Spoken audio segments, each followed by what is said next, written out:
One ring to rule them all. So I know what you've been thinking. You've been thinking, Nikki, where have you been? Where have the Lord of the Rings vlogs been? What progress have you made? How far are you into the book? Okay, let me give you the lowdown. If you have seen my other videos on my channel, you'll know that I recently moved house, and that'd be busy. I've been busy settling in and all that kind of jazz, but today I am tucking in to the Lord of the Rings. As I said, it's been busy, so I haven't made a crazy amount of progress, but you'll be very proud to see I'm over halfway through. I'm now on book 2. So just finished the Flight of the Ford. I'm trying to open this with one hand, but you know, suffice it to say, I'm on part 2. Oh yeah, when I say book 2, I don't mean like book 2 is in like, what's it, the Two Towers. I'm not there. What I mean is that like book 2 within this book. So yeah, 223. I'm gonna see how far I can get within the next hour of reading. I have found an amazing audiobook online, which has been, oh my gosh, do you guys know about Phil Dragash? I'm gonna link it down below. So basically, there's this man, he recorded the entire Lord of the Rings on audiobook. He does all the voices, he acts all of them, and they're amazing. Like all the accents he puts in like music from the movies, and he sings all the songs in like a folk kind of style, so it's like the Shire style, you know what I mean. You've beaten Shia LaBeouf. Wait, he isn't dead! Shy surprise! And it's fantastic. Apparently it took him 4 years.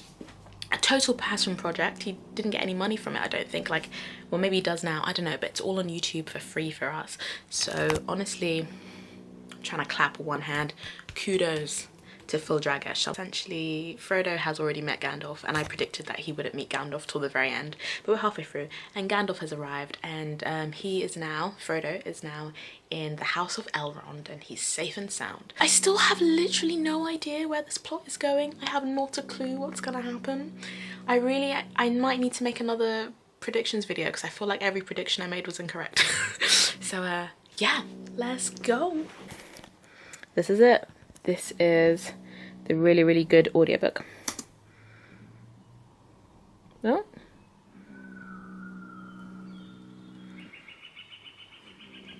Frodo woke and found himself lying in bed. At first he thought that he had slept late after a long unpleasant dream. I'm about to lie in bed too.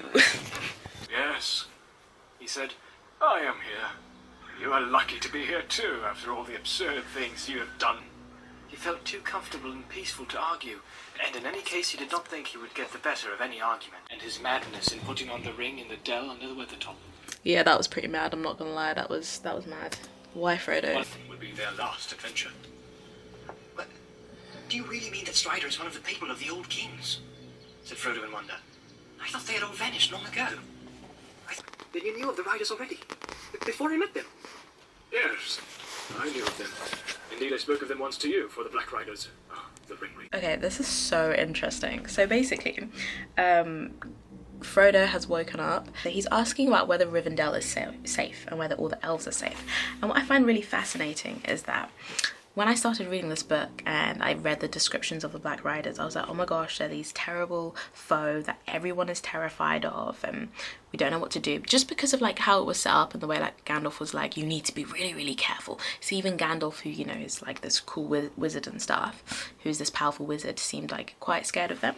And so like Gandalf was saying here, there live some of the Dark Lord's chief foes, the Elven wise. They do not fear the ring wraiths, for those who have dwelt in the capitalized blessed realm live at once in both worlds, and against both the seen and unseen they have great power.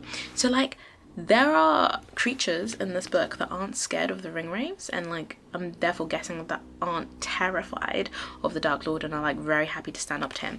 And I find that so interesting. I don't know whether I'm jumping ahead or not, but because I know like Tolkien's Christian background, and because blessed, the blessed realm, has been capitalized, and it says both against the forces of the seen and the unseen, and it says the blessed realm live at once in both worlds, it makes it sound like these are like Christians and these are like Christ-filled people who will fight against like the enemy, the Dark Lord, Satan. Do you see what I mean?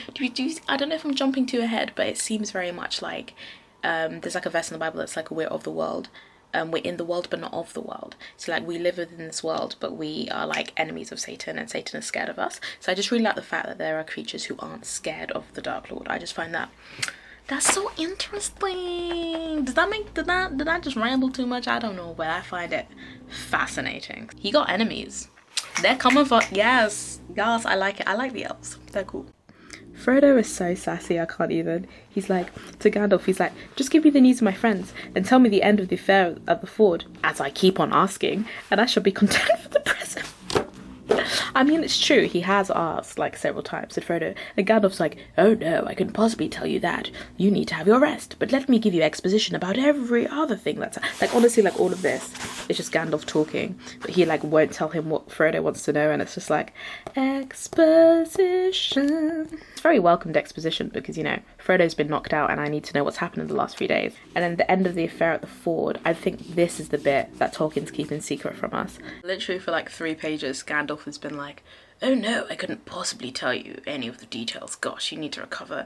And then like 2 seconds later, he's like, well, let me tell you the history of the details. Like, don't you want to know everything? It's just like, Gandalf, make up your mind, boo.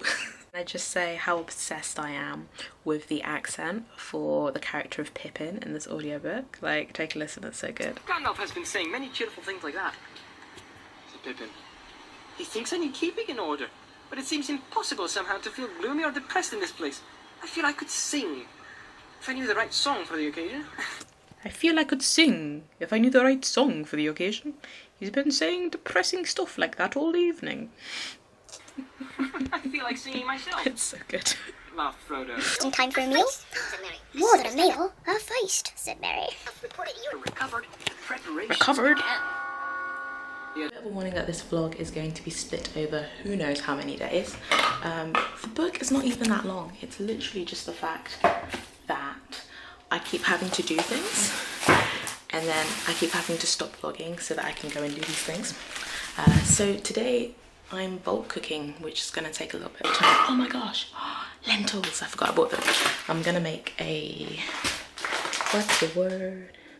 Casserole. So I'm really excited. So what I'm doing, trusty laptop right here, we're gonna listen to the incredible LOTR audiobook and while I cook. Oh, that rhymed. There's a bit where Gandalf is looking at Frodo, names, and he's like, I can see a hint of transparency around him, still that's only to be expected because he was attacked by the sword that belonged to the ring wraiths. And I'm like, wait, what, why a hint of transparency? Like, what does that... Because I was thinking, oh, maybe it's because he's worn the ring before, and when you wear the ring, you disappear. But then, Gollum became obsessed with the ring, right? So I'm just kidding. And, like, he didn't become invisible. But the ring wraiths are pretty much invisible. You can only see their, like, cloaks, and you can see the horses, because the horses are, like, actual horses. So, is he saying that Frodo's becoming evil, like a ring wraith? Yes. Yes. We just had a description of Elrond that was just like literary meal for my ears. Like,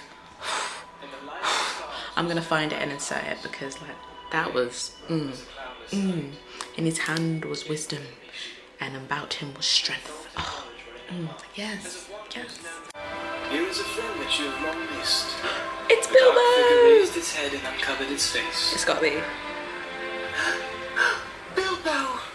Cried Frodo with sudden recognition, and he sprang forward. Hello, Frodo, my lad! Okay, so all of my predictions about this book were wrong. We've reunited with Bilbo and Gandalf in book 2, so awkward.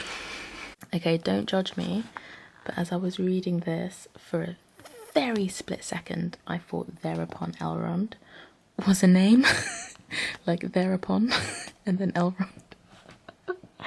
Because, okay, you can't judge me. So I've just been reading this whole like Elendil the Tall and the North Realm of Arnor and the Southern Realm of Gondor and the Men of Middle Earth and the Sauron of the Mordor, the Alliance of the Elves and the hosts of the Gilligad and thereupon Elrond. And then I was like, wait a minute. Oh dear. Okay, so unpopular opinion. I know a lot of people say that Tolkien was a bit too trigger happy with all the songs throughout The Lord of the Rings, and I thought I would think the exact same thing, because unpopular opinion, right?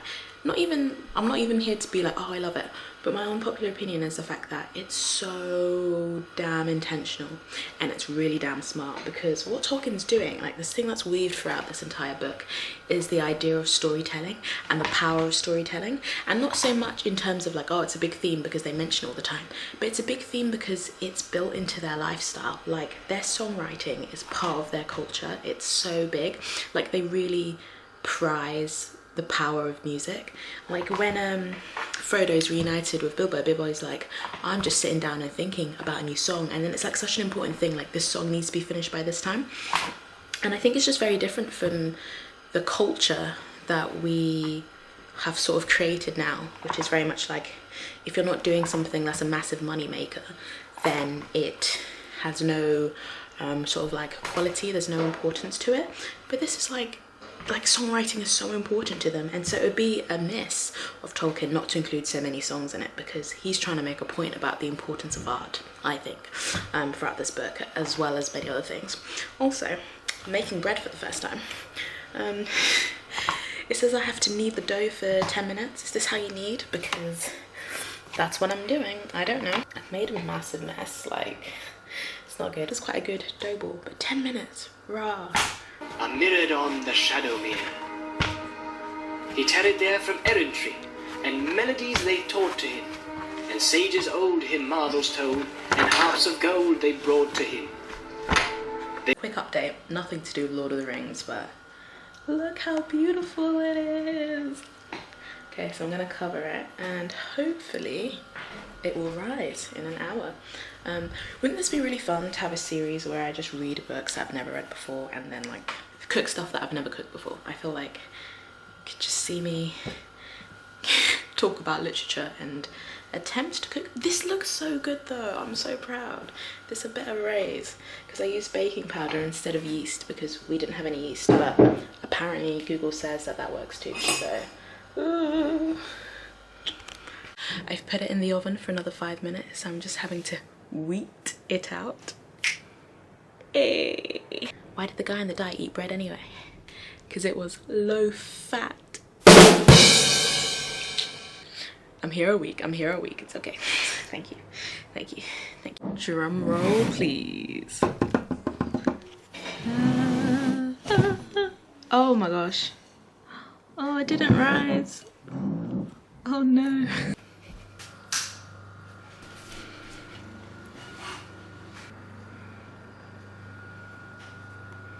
It actually looks like bread. Who's the bread maker in this house? Me. Oh my gosh, does this not remind you of Macbeth? This little bit here, like, shall we sown a token that doom is near at hand, for Isildur's bane shall waken and the halfling forth shall stand. Really reminds me of like the witch's Burnham Wood, and the wood begins to walk and rises and comes towards the castle. That's when you shall meet your doom. This really reminds me of this. Oh my god, it's so Shakespearean. I love it. Yes, yes, very literary. Yes, quite. In all seriousness though, it's like really cool. Shut the front door. Shut it right now. Are you kidding me? Are you freaking kidding me? Okay, it's not going to seem like a big deal to anyone else. It's not like we've reached a massive climax in the story, but like, oh my, what? So Bilbo's singing the song here, and the first two lines are, all that is gold does not glitter, not all those who wander are lost. That's freaking Tolkien. Not all those who wander are lost. Fudge. I don't know, I just thought this was that quote. I've heard it all the time and I just thought it was from like, I don't know. I had no idea that originated in the Lord of the Rings. That is mad ting. Also, isn't it quite funny, like literally one page later, after me saying this very Shakespearean, he quotes a bit of Shakespeare, all that is gold does not glitter, from Merchant of Venice. So, but I'm mind blown. Not all those who wander are lost is from the Lord of the Rings. I just can't. I don't know what to say. I don't know what to say.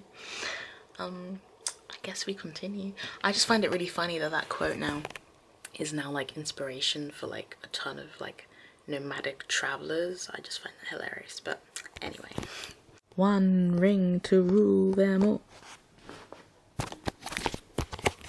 So I don't know if you remember in my very first video when I was making my predictions about this book, and I was talking about how like I know a ton of quotes from The Lord of the Rings, but I have no idea what happens in it. Obviously, one ring to rule them all is like the #1 quote. And I was like, to rule what all? And now I'm like, wow, this is it. It's kind of weird. It's kind of like meeting someone you've heard so much about and you're like, I've heard so much about you, and now you're here in front of me. It's like that. It's like one ring to rule them all. Oh my gosh, it's an actual thing and it exists on page 254. Do you know? It's weird. It's really weird. Too many names, too many names, too many names. If you get that reference. Too many names, too many names. So we've just learned that Isildur cut the ring from Sauron's hand originally. So does that mean that Sauron is missing a hand? Was this like a very well executed cut that only cut off the ring or the finger? And why hasn't this been mentioned before? Because like I need an image in my head of Sauron, you know. Actually, I don't really have an image in my head of Sauron. The nameless enemy. Like,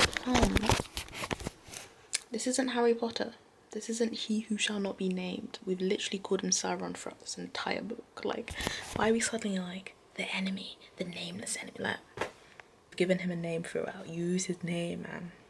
Use it.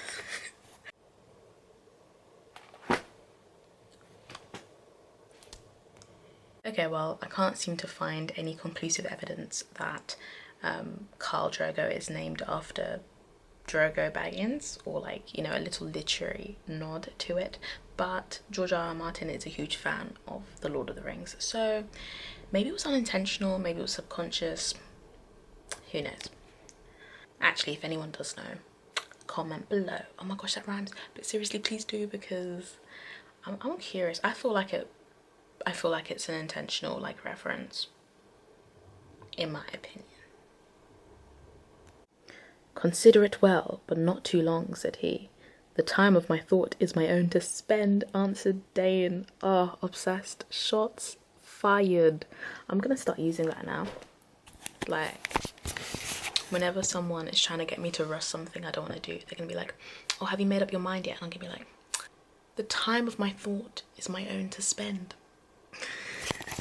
Hey Nikki, when are you gonna finish reading this book? The time of my thought is my own to spend. Okay? Okay? Tolkien.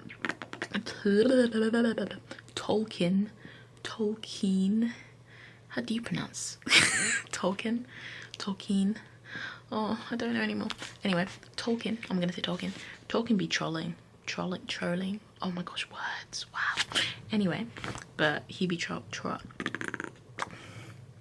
Tolkien's just taking a mick, trying to tell me the tale of the ring from beginning to end, skipping like a ton, which is fine. But then he says, like, the way he skips it the second time is actually mad. He's like, all the years that followed, he traced the ring. But since that history is elsewhere recounted, even as Elrond himself set it down in the books of lore, it is not here recalled.